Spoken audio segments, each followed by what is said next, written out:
Hi, my name is McLean and I am a disabled artist. Welcome to my craft room.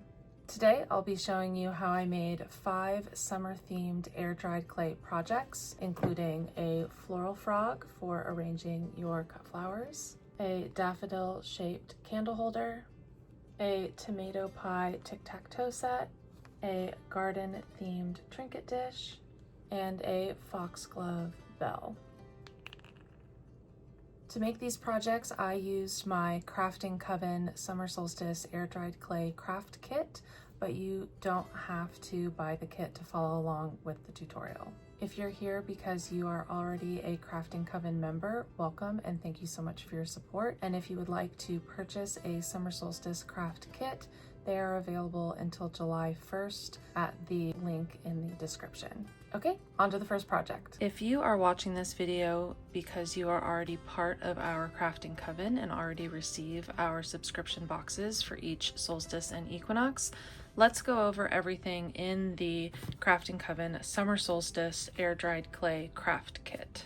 In this kit, you will receive one 12-inch metal ruler that you can use for measuring and for cutting, one wooden rolling pin, cups for water and slip, tools, I'll pull these out and show you all of them in just a second, a 5-pound tub of air-dried clay, a set of 16 acrylic paints and some paintbrushes, 8 ounces of Mod Podge for sealing, 1 silicone mat for sculpting on, and 4 pieces of 800 grit sandpaper. Let's look at all the tools that you have in the kit. We have popsicle sticks. I mostly use these for measuring the thickness of the clay I'm rolling out. So you have big ones, a few long skinny ones, and a few short ones. These I will often use as like sort of scraping tools. There's also 2 orange sticks. I like to use these to blend 2 pieces of clay together. A few paintbrushes that can be used for applying slip or applying Mod Podge, and a variety of sculpting and carving tools. And that's everything that comes in the Crafting Coven Summer Solstice 2025 air-dried clay craft kit. So I have all my materials laid out and I'm wearing gloves because my skin is extremely sensitive. You don't have to wear gloves to work with air-dried clay. It is non-toxic. The first thing I need to do is fill one of my cups up with water, and then I'm going to use the other cup to make some slip, which is basically like glue. To make our slip, we are going to take a little bit of clay. I'm gonna start with this much, and don't forget to put your lid back on your clay so it doesn't dry out. And I'm going to rip this up into tiny little bits and put it into my cup. Then I'm going to add just a little bit of my water, just a splash, and start mixing the clay with the water. Our goal is to make a paste. I like my slip to be the consistency of frosting. Some people say they like theirs to be the consistency of pancake batter. Play around and see what consistency works best for you. I like a thicker slip. You might like a thinner slip. So this is the consistency that I like my slip to be. It's pretty thick, and I'm going to use one of these paintbrushes when I need to apply it. So now I'm going to set my slip and my water aside, and I'm going to roll out a slab of clay for our first project. Our first project is going to be a floral frog, which are really helpful if you're trying to arrange maybe some flowers that you grew or some flowers that you got from the farmer's market or a friend. I sent you guys the Crayola air-dried clay if you purchase the Crafting Coven Summer Solstice air-dried clay kit, and I found that the Crayola air-dried clay, first of all, it's a little less expensive, so it's, I guess, a little less of a big deal if you screw something up and have to redo something with a new ball of clay. But I also like it because you don't have to condition it as much. Other air-dried clays, you have to knead them and really soften them up. The Crayola air-dried clay feels pretty much ready to use right out of the tub. I will squish it around a little bit, but for the most part, you can just immediately work with it. So our floral frog is going to be basically a round plate with holes in it. So I know that I'm going to want to roll this out flat. So I'm going to go ahead and flatten it out a little bit with my palms first. That just gives me less work to do with my rolling pin. And then you can just roll this out like you would you know, a pie dough. I did include some popsicle sticks in the Summer Solstice craft kit, and those are actually for depth measurements. So I often roll my projects out to a width of 3 popsicle sticks. So I'm going to put my popsicle sticks on either side. And as I roll this out, I won't be able to go any lower than these popsicle sticks. You can also buy like other things meant for this purpose. I like popsicle sticks because they're cheap and easy to find. And as you're rolling, if your mat moves around, that's fine. You do want to pick up your clay and flip it every so often.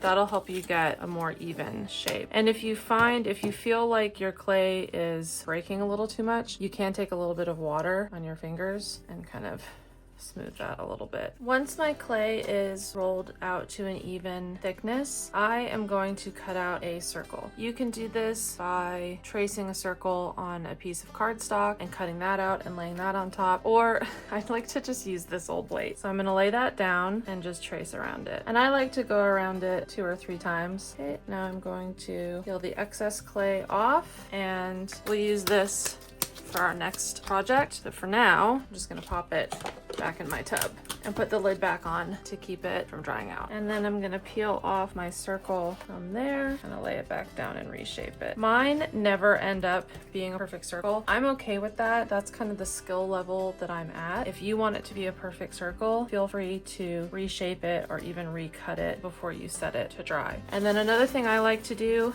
is clean off my board periodically. I'm actually just gonna set this aside on top of my plate, and I'm just gonna wipe off my board with a paper towel. And if you need to, you can dip your paper towel in your water and clean it off that way too. But the cleaner you keep your mat, the smoother and the smoother your pieces will be, and the less likely they are to stick to the mat or pick up weird little texture issues. Now we need to make holes in our floral frog because that's what our flowers are gonna sit in. And you can do that by just, you know, making a hole if you want, or you'll see I have these 2 metal straws that I don't use in my kitchen. These are my clay straws. I like to use a variety of size holes on my floral frog for different size stems, but it's totally up to you. If you want to use a straw, if you want to just use a tool. Oh, you could use cookie cutters as well. I've seen people do that. I'm just gonna cut a bunch of holes. And then I'm going to flip this back over to the top. And you see, as I'm adjusting my edges, some of my holes are getting smaller. That's fine, but I could also go back in and make them larger again. The Crayola brand air dry clay does shrink a little bit more than other brands. So do expect everything to get smaller once it's dried, depending on the drying conditions. And then I'm gonna take my finger and a little bit of water and smooth everything out. There is sandpaper included in your kit for smoothing your pieces once they've dried. I personally don't mind a really rustic look to all my pieces. I like them to look handmade, but you can make things really smooth and really symmetrical if you prefer. It's all personal preference. And now that I'm looking at it, I think that we can do a few more holes. And mine is totally not symmetrical. Again, you do you. Whatever makes you happy is totally cool and allowed. Okay, now I'm just gonna pull this up and set it aside to dry. This will take maybe 2 to 3 days to dry completely. And I'm gonna dry mine flat, but you could also dry yours on a plate or in some type of mold. Or if you wanted to get really creative, you could put like little balls of paper underneath it and have it. Actually, that might be fun. I'm going to set it up with little balls of paper underneath it and make it have kind of a wavy pattern, because I think that might be fun. And just like you want to keep your mat clean, you also want to keep your hands clean. Because I'm wearing gloves, I'm just wiping down my gloves with a wet paper towel. But if you aren't using gloves, you may want to consider washing your hands in between projects. Otherwise, those little dry pieces of clay on your hands or your gloves will get stuck in your pieces.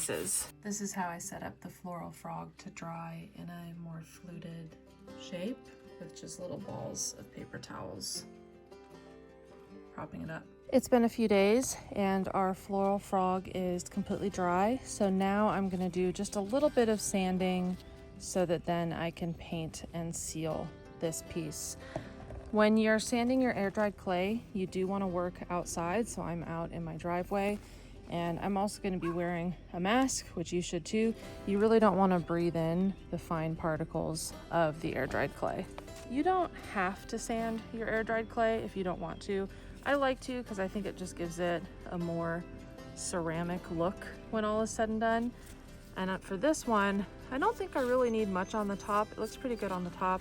On the bottom, I do want to smooth that out a little bit. If you bought the Crafting Coven Summer Solstice air-dried clay kit, I've included a few sheets of 800 grit sandpaper in your kit. I like using pretty fine sandpaper because this is already pretty smooth. We're really just almost buffing it. So I'm going to go ahead and rip a piece off and sand a little bit on the top and then mostly on the bottom.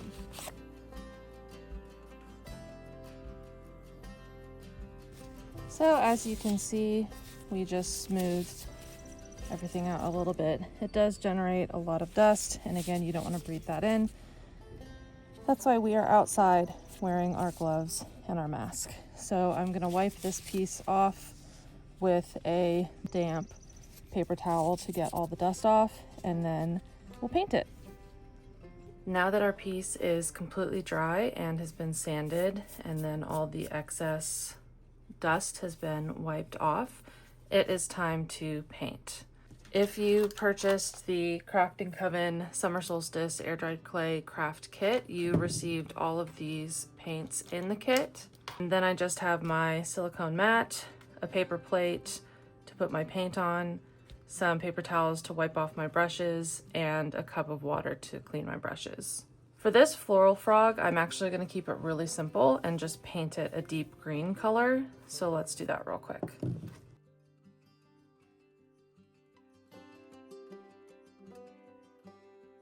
Okay, and now that my floral frog is completely painted, I like it because it kind of looks like a lily pad or a nasturtium leaf, but it will also blend into the stems of the flowers I put in it a little bit better than being pure white.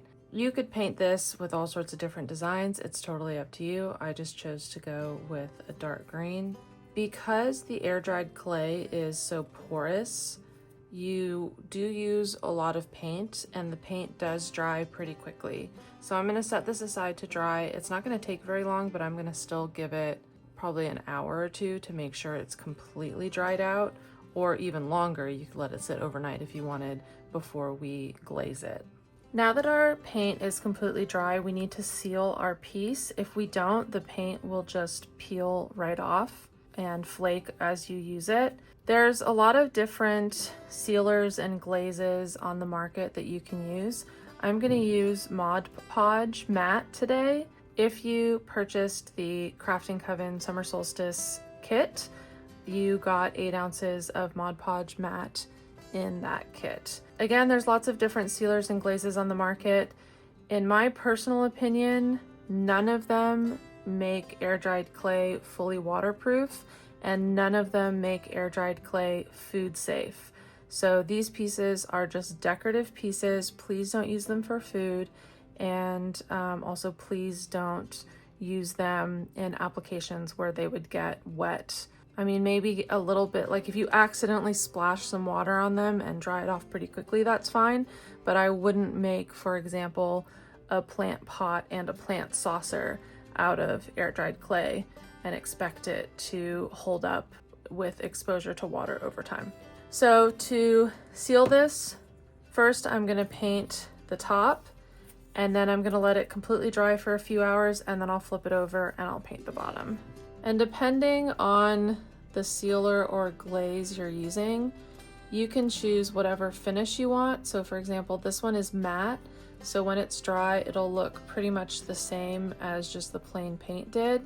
I have another glaze that I saw recommended from another artist that's super glossy and sort of makes your pieces look like actual like ceramics when dry. So I may try that on one of these pieces, but I haven't used that product before, so that'll be an experiment.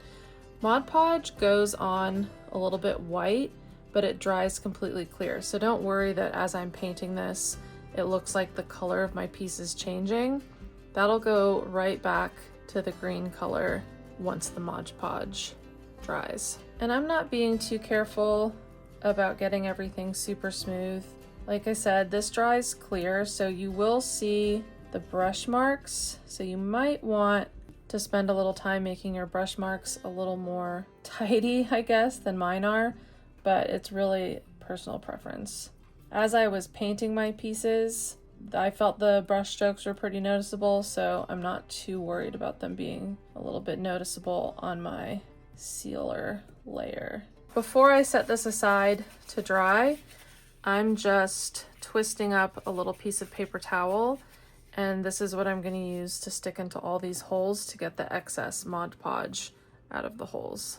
And you can see it's already starting to turn clear, so it dries pretty quickly. I also have my ceiling fan on here in my craft room. Don't forget to check the back. You may need to smooth out anything that came through the holes on the back, but then again, we won't completely seal the back until the front or the bottom, until the top is dry, because if I were to paint the Mod Podge on the bottom and then lay it on the bottom, the Mod Podge and the paint are just going to pull off of the clay piece when I pick it up. So anyways, I'm going to set that aside to dry, and then I'll come back and do the bottom, and then I'll let that dry overnight, and then I'll show it to you once it's done.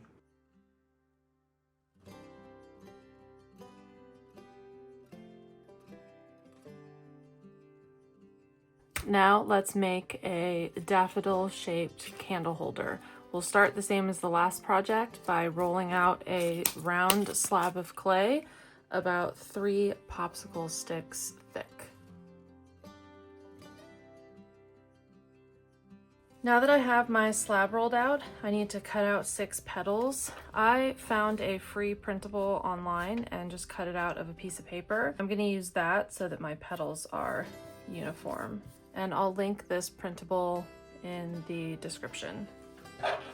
And to cut this out, you can use one of these tools or an X-Acto knife, or basically whatever you have lying around. I don't have the best motor skill control. It's totally okay if these aren't perfect. And actually, I kind of prefer when things are more rustic and handmade in appearance. We're going to use this bit of clay soon enough that I don't feel the need to put it back in my container. I'm just going to put it to the side, and then I'll gently peel my template off. I'm going to go ahead and take a little bit of water on my finger and use that to smooth out the edges of the petals where my cut lines are. And then I'm going to gently lift each petal and try and decide how I want them to sit. I think I'll kind of have them going like that. And actually, maybe I'll cut a little bit further in on each one so they'll sit up a little bit. I really only need the very center to be flat on the table. So yeah, I can pull that in a little bit more. Yeah, that's much better. And then I'm gonna rip up pieces of paper towel and crumple them to hold up my petals. You could use paper, junk mail, whatever you have on hand.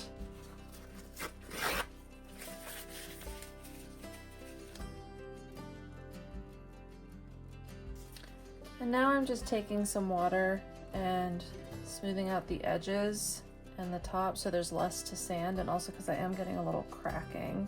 My clay, I have been working with this clay for a little while and it is starting to get a little dry. So I'm going to smooth everything out, and then I'm going to use one of my tools to draw some lines in the petals. Again, you guys can probably do this so much better than I can. If my project, when it's finished, looks like a 5-year-old made it, I'm feeling pretty good about myself. Can you see how there's some cracking right there? I'm just going to take some slip and paint some slip over that crack, and then I'll monitor it as it dries. And if I see that continue to crack as it dries, I'll just keep adding more slip and trying to basically keep gluing it until it's completely dry. So now we have our petal base, and we need to make the little cup in the middle that will hold the actual candle. So I'm gonna use my ruler kind of like a spatula, and then I'm gonna pick this whole thing up and just move it over to the side. And then I'll roll this ball of clay out kind of in a long rectangle-ish shape. I'm making this candle holder for a taper candle since I'll be doing hand-painted taper candles for our Winter Solstice craft kit. So this is the diameter that I'm keeping in mind. If you wanted to make this for a tea light candle, you absolutely could. You would just want to make this part much bigger to hold a tea light candle. So I could use the actual taper candle as a mold to figure out how big my daffodil cup needs to be. But since the Crayola brand air dried clay does shrink a little bit, I'm actually going to use my rolling pin as a mold, because then I know even if it ends up a little bit bigger, I can just, you know, put some melted wax or some putty on the bottom to hold my candle up straight. But if it's smaller, then I have to shave my candle down, and that's kind of a pain. So I'm going to use my rolling pin instead of the actual candle for my guide on how big to make my little daffodil cup. And for this, I'm going to take my metal ruler and actually use that as a cutter. So I'll make a straight line on this side and pull that excess off. And then I'm just gonna eyeball this. If you wanted to measure it and make marks and make it perfectly the same width, you can. I'm just gonna eyeball mine. And then since we're making a cup, it's gonna be a little bit smaller on the bottom than on the top. So I'm going to, instead of doing a straight cut, I'm gonna go slightly at an angle. Since I won't be using this clay until the next project, I'm gonna put it away in my tub. So now I'm going to gently lift this off of the board, and I'm going to place my rolling pin in and go until this top corner meets, which is about there. So I'll mark that, and then I'll come in either whatever ruler. I have a couple different sized straight edge rulers. I included a 12-inch one in the Crafting Coven kit. I have a 15-inch and like a 6-inch here. So I'm going to use my 6-inch to, again, just make this a little bit slanted. And then I'm going to keep this little bit of clay to the side in case I need it. So now I'm just testing that the cup is the size I want it. So I'm going to test to see, yep, my rolling pin fits in there just fine. And now I'll take my little needle tool and just rough up and score both edges. And then we're going to apply slip to both sides. Remember, this is our glue. So this is what'll help these seams join and actually stay stuck together while they're drying and for the life of the piece. There are a lot of different ways to join two clay pieces together. This is the one that I use, especially for air dried clay, because it's the easiest, but there are some other ways that you can do this. For example, you can take another piece of clay and roll out a very skinny snake, and then you can take that snake and apply that to your seam. And that's why I've included in the kit a bunch of different sizes of popsicle sticks and an orange stick, because sometimes these work, especially if you put a little water on them, these work really nicely for like mashing a little joinery snake into a seam. I don't always do this little snake thing though. A lot of times I just use the slip, and oftentimes that's enough for air dried clay. If you were using like actual ceramic clay that's going to go through a kiln, things are a little bit different. Okay, and now that I've got my seam taken care of, I am going to add more water, because again, my clay is starting to crack. I've overworked it a little bit, which is fine. Air dried clay is very forgiving. And I'm going to start to make this more of a cup shape. And I'm going to start to sort of flute out the top a little bit. And I'm also going to kind of pinch it and make it kind of ruffly. I use a lot of water for this, which is a little, it's definitely a point of contention in the, I guess, air dried clay community, because the more water you use, the more moisture has to dry. So it takes, it might take another extra day for your piece to dry. And some people think that it can make your piece crack more easily. That hasn't been my experience. It also depends on what type of clay you're using. I haven't had an issue with it, but just play around and see what works best for you. Here at this point, I'm gonna take this tool and actually remove some clay from the side. I'll usually have a rag or a piece of paper towel in my hand while I'm doing this to clean off my tool. And I'm just using this to make the divots of my ruffles deeper. You can let your project dry for a couple hours, half a day, maybe even up to a day, you know, when it's sort of half dry, and then come in and do this. So I may come back and shave more later when it's sort of half dried. And then I'm gonna check this again and continue to make sure that my rolling pin fits in there. And then I'm gonna take my needle tool again and scrape up the bottom where the petals are. And I'm also gonna scrape up the bottom of the cup and then add slip to both to glue them together. And again, if you want, you can do like a little snake around the outside of the cup and use a tool to kind of squish it together. I'm just going to use my tool by itself to help me additionally join these two pieces together. I'll take some more water and smooth everything out. I'll take this tool again and make a bunch of lines up the side of the cup. Okay, and now I'll set this aside to dry for a few days. And like I said, I'm going to monitor it as it dries. And if I need to add any more slip to any cracks, I will. And then we'll come back when it's completely dried and do a little bit of sanding, and then we'll paint it. So now we need to sand our daffodil candle holder. I did go back the next day and I added some more slip to these seams. Sorry if you can hear my neighbor's dog barking in the background. This doesn't need much sanding. I'm just gonna do a little bit on the edges of the petals, but otherwise this looks pretty good already. Okay, I'm glad this happened so I can show you guys how to fix it. I was sanding a little too hard and the tip of this petal popped off. So all I have to do is mix up some slip and attach the slip to both of the sides and reattach it with the slip and let that re-dry. That seam is never going to be as strong as it originally was, so I'll always need to be careful with this, but if you accidentally break a piece off, you can reattach it with slip. But otherwise, I barely had to sand. I really just sanded the tip of the petals, and then I made the bottom a little more flat. So now, after we reattach this guy and let that dry, we'll resand that seam, and then we'll paint. So I've prepared some slip, and now I'm going to repair the pieces that broke while I was sanding. I'm just applying slip to each broken side, and then reattaching the broken piece, wiping off most of my slip, getting some water, and going in and smoothing it out. I'm gonna reapply a little more slip because I can see the seam, so I want to fill in that seam with the slip, and then I'll go back and re-smooth it out with water. I'm also trying to smooth this,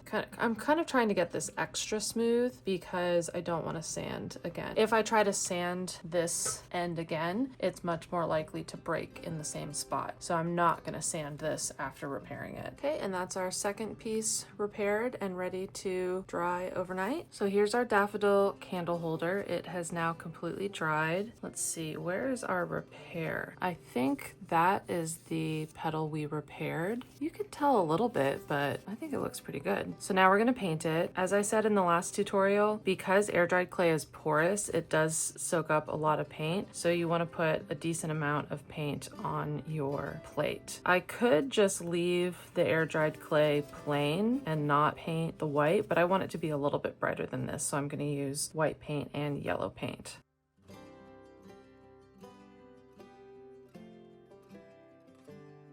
As I'm painting this, it's not having as much definition as I would like, so I'm reserving the right to change my mind, and I actually am going to paint the whole thing yellow and then just make them slightly different yellows.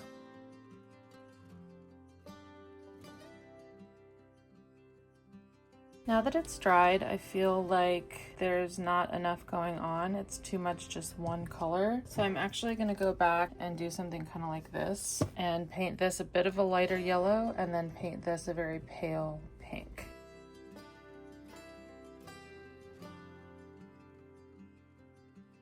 Now that the paint is dry on my Daffodil candle holder, I'm gonna go in and paint a layer of matte Mod Podge over all of the paint. You'll notice on the bottom, I didn't paint the very bottom, but I'm still gonna seal that with Mod Podge.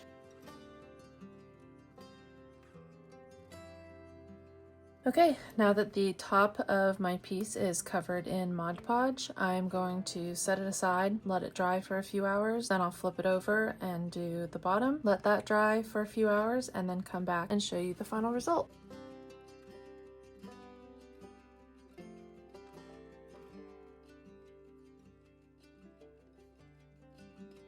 Our next project, we are going to make a tic-tac-toe board. And since one of my absolute favorite things about summer is tomatoes, I am going to make my tic-tac-toe board look like a pie, and then I'm gonna make little tomatoes as my game pieces. So just like with all the other projects so far, we are going to roll out a slab approximately 3 popsicle sticks deep and cut out a circle with our trusty plate. Because I also want pie crisscross pieces, I'm gonna go ahead and cut some of those out now, just using my ruler. And I am gonna lay this piece in my plate. And I didn't put a barrier between the plate and the piece this time. That's okay. And then I'm going to kind of flute all of these edges, sort of like you would with a pie crust. And then I'm actually gonna take my paintbrush with a little bit of slip and some water and just kind of smooth out the whole surface. So now that I have my pie base, I am going to put down some strips like pie, what is that called, lattice. And I don't need to go all the way to the edge, but I'm just measuring because I'm gonna come pretty close. I'm not gonna mark my pie because I don't want to get it wrong. So I'm just gonna mark the bottom of my lattice piece and then put slip on that and hope for the best. And you just want to keep in mind that you want enough space to put a piece in the middle and a piece on the sides. So this guy's actually probably too thick. Let's cut it in half. Oops, I broke one. And then I'm going to use my paintbrush to smooth this and also give it a better chance of adhesion. And then I can take an orange stick and kind of squish it in as well to help it adhere even more. And then I'm going to do a second one right here and then 2 more this direction. I've actually realized I may want to pick this one up and lay a piece under it, kind of like you do on a pie. On actual pie lattice. So let me think about this. I wanted to make one braided like you see on a pie, but I don't think my skill is at that level, but maybe I can do one twisted. I think that would be cool. I think I've seen that on pies, twisted lattice, maybe kind of like that. Oh my gosh, I didn't put slip on any of these. We're just going for it, you guys. We're just gonna see what happens. So under and over. I might be going a little overboard trying to do this pie thing, but we'll see what happens. Okay, let me cut off the excess.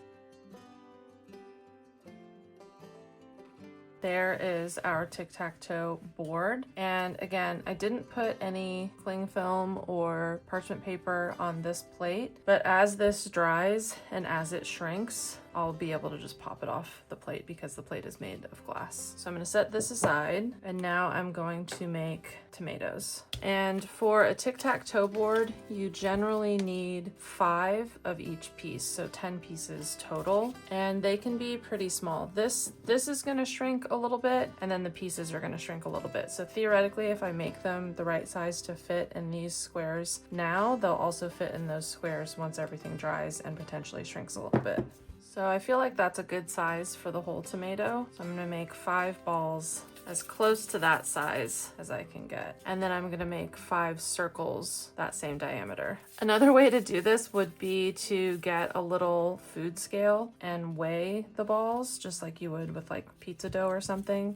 If you wanted them to be exactly the same size, you could just weigh a little ball. And I'm gonna make my tomato slices really thick so that they're easy to pick up from the game board. And I'm also making my tomato slices too big in diameter because I am going to roll them on the sandpaper to get the edges a little sharper than I can with just my fingers. I feel like my tomato slices kept getting bigger, but that's okay. So now I'm going to finish my big tomatoes by putting 5 divots in them and then taking this round guy and kind of squishing them down in the center. You could also do this exact same thing to make a pumpkin, just with a different stem than we're about to do.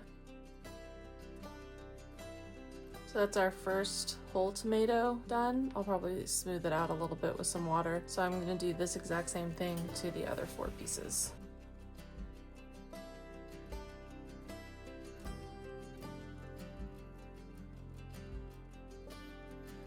And then all I have to do is carve the tomato slices.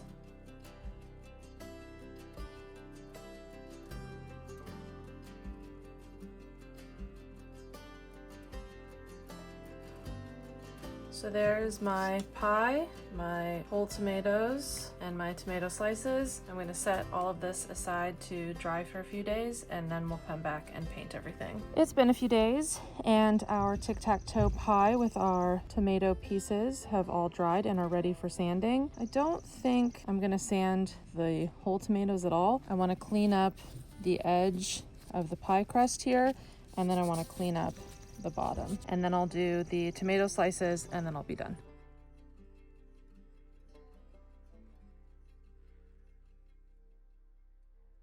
Oh my gosh, you guys, I have been painting the tomato pie tic tac toe set and I didn't realize that my camera battery died, so I thought I was filming painting all of this. And I didn't. I'm so sorry. I'm gonna finish painting all of this real quick and then I'll show you what it looks like. And there is my tomato pie tic tac toe board all painted. I'm gonna let this dry for a few hours or overnight, and then we'll come back and seal it. Now that all the paint has dried on our tomato pie tic tac toe set, we need to seal everything. And just like with the first 2 projects, I'm going to use matte Mod Podge. So I'm gonna finish painting the Mod Podge on all of these pieces, and then I'll come do the bottom, and then I'll come back and show you the final result.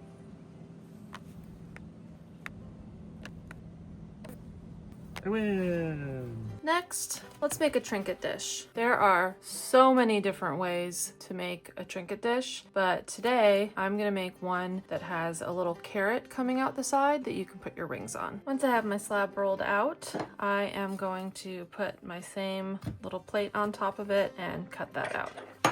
And once I've cut that out, I'm going to take the same plate and I've just put some plastic wrap or cling film on it. You could also use parchment paper or wax paper, and I'm gonna lay my circle inside this plate to give it the same plate shape. You don't have to use the cling film or the parchment or the wax paper. I just find it makes it a little easier to unmold it later. But now I'm just kind of reshaping it, and then I'm gonna take some water on my finger and just smooth everything out. You can sand all of this after your piece dries, but I don't like to do too much sanding, so I try to at least split the difference between smoothing it out ahead of time and having to sand later. You could also use a sponge for this, like a lot of people do with regular ceramic clay. Now I'm gonna set this aside and we're gonna make our carrot. You could put your carrot in the center. I'm gonna put mine off to the side.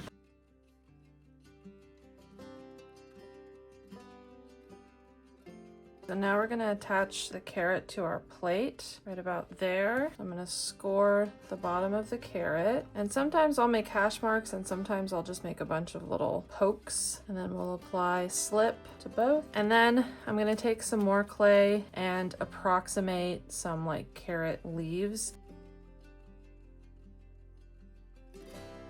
And theoretically, this section will look a lot better once it's painted and I can paint sort of the more feathery leaves. And since this tray is feeling a little bare, I feel like we need something else over here that's just decorative. So I'm gonna sculpt a little snail to go over here next to the carrot.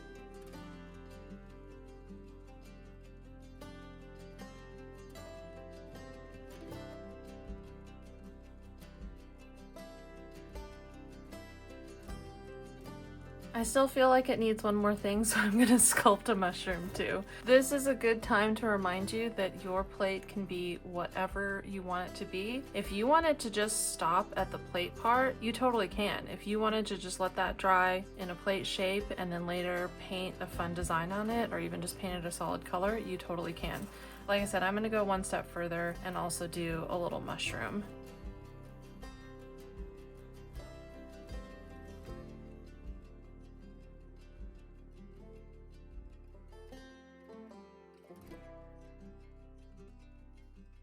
Mushroom's a little wobbly, but hopefully once it dries, it'll stick well enough.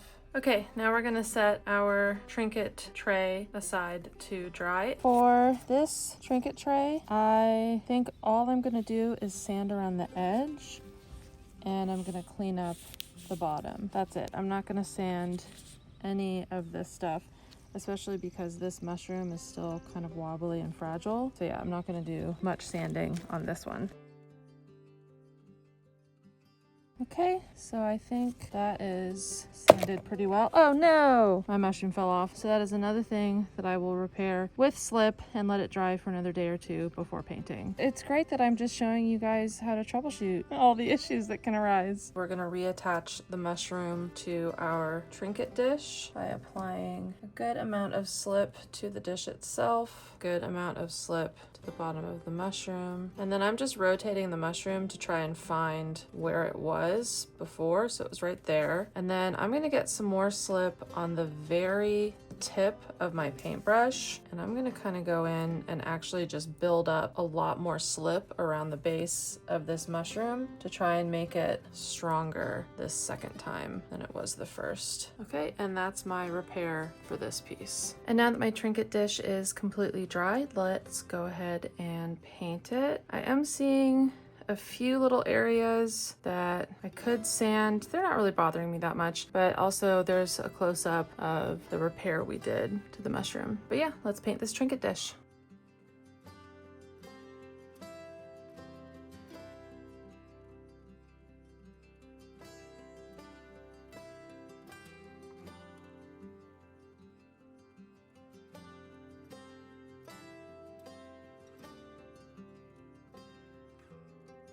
Now that the paint has dried on my trinket dish, let's go ahead and paint Mod Podge on the top of everything. Then we'll set that aside and let that dry and come back and paint the bottom. You know what, just for fun, let's actually try out this new Deco Art Triple Thick Glaze on the bottom of our trinket dish and see what it looks like. So that's what the Mod Podge looks like. It pretty much looks just the same as it did when it was just paint. But yeah, let's see what happens when we paint this stuff on the bottom and if it looks any different.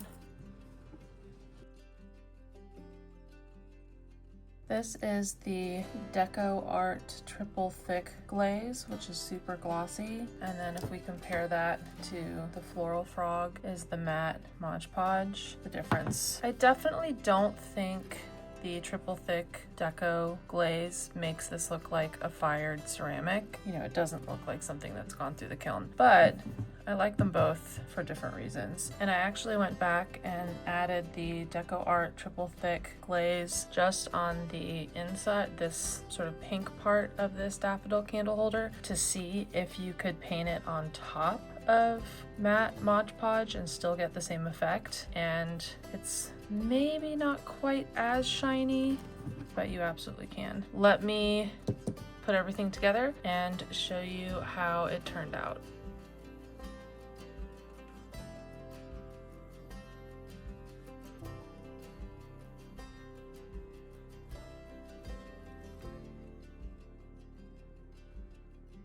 And for our last project for this video, we are going to make a bell. As with a lot of the other projects we've made today, like the candle holder, the trinket tray, and the tic-tac-toe board, there are so many different ways that you could go about this one. You could make just a plain regular bell-shaped bell and then, you know, do interesting designs in the painting stage. But since this is a summer solstice themed video and the summer is all about abundance and flowers, we are going to make a bell that looks like a foxglove. And I'm gonna go ahead ahead and just sculpt this all freehand. So foxgloves are long and narrow. That's part of the reason I want to make a foxglove bell. I've never made a bell this shape before.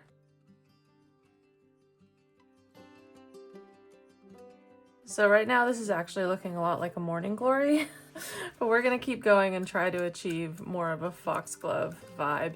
And then obviously paint will help a lot because we'll be able to put the spots on the inside.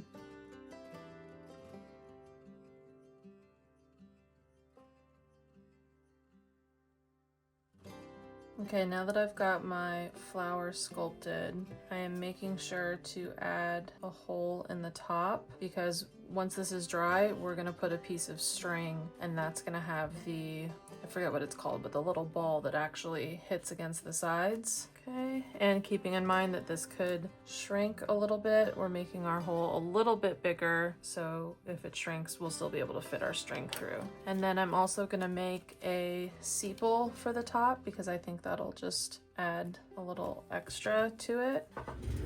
And actually, I have these sepals from the paper flowers that I make. This is actually from our Summer Solstice kit from last year, 2024. I will do some paper flower tutorials on this channel soon. And here's an example of some of the paper flowers.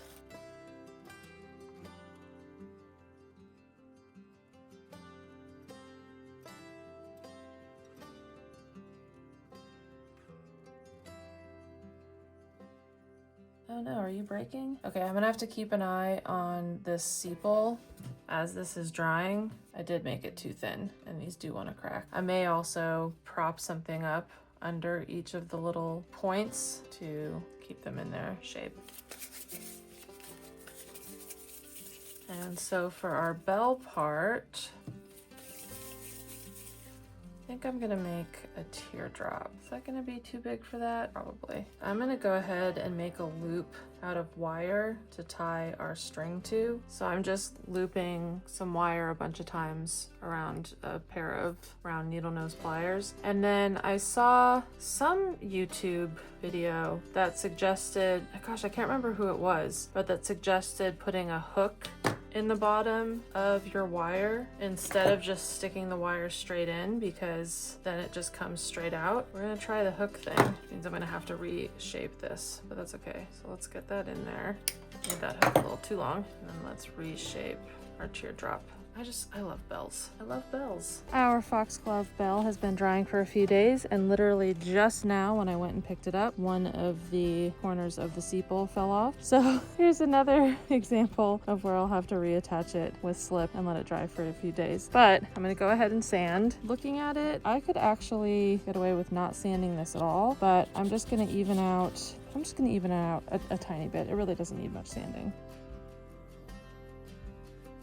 So I'm going to take some slip, apply it to the broken side on the bell, and then I'll apply slip the broken piece and reattach it. And doing the same for the second little piece. And then I'm going to clean most of the slip off of my paintbrush and get water on my paintbrush instead. I have my cup of water right here. And then I'm just going to go in and smooth it out. So there's the first one repaired. Can you tell which ones broke off? And now we'll set that aside to dry and it'll dry pretty quickly. And now that our foxglove bell has dried, we can go ahead and paint. Here's a close-up of the repair that we did on these sepal points. Looks pretty good, huh? And you may have noticed I'm not wearing gloves anymore. The gloves were sticking too much to the paint and pulling little bits of paint off, so I'm painting without gloves. Anyways, let's paint our foxglove bell.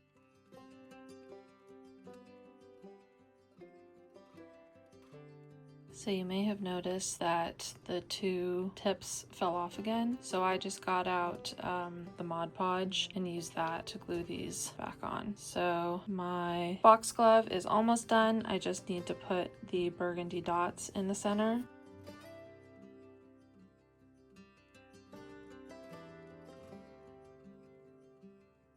The paint on our foxglove bell has dried, and just like the others, now we just need to cover it with a layer of Mod Podge to seal it.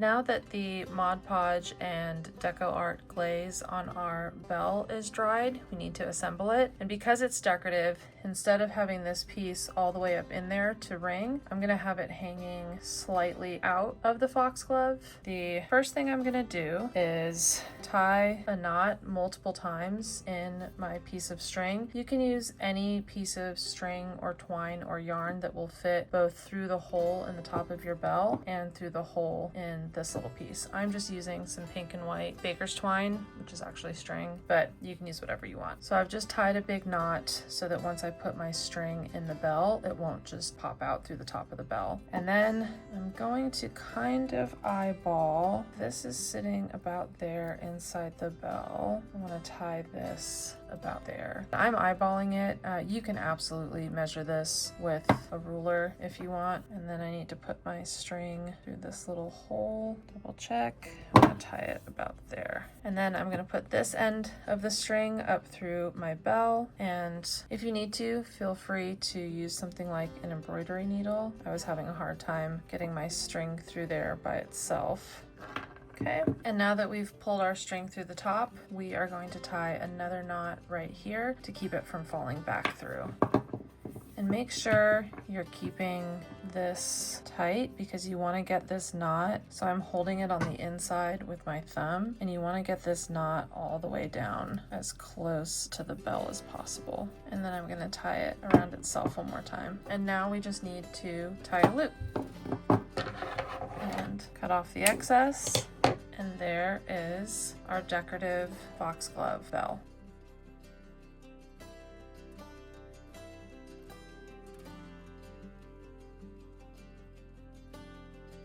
If you made it all the way to the end of the video, thank you so much for watching. If you found this video helpful, it would be great if you could hit that like button and consider subscribing. I am planning to make more YouTube videos in the future, and if you've made any of the projects in this tutorial, I would love to see them. Please feel free to reach out using any of the contact links in the description below. Happy crafting!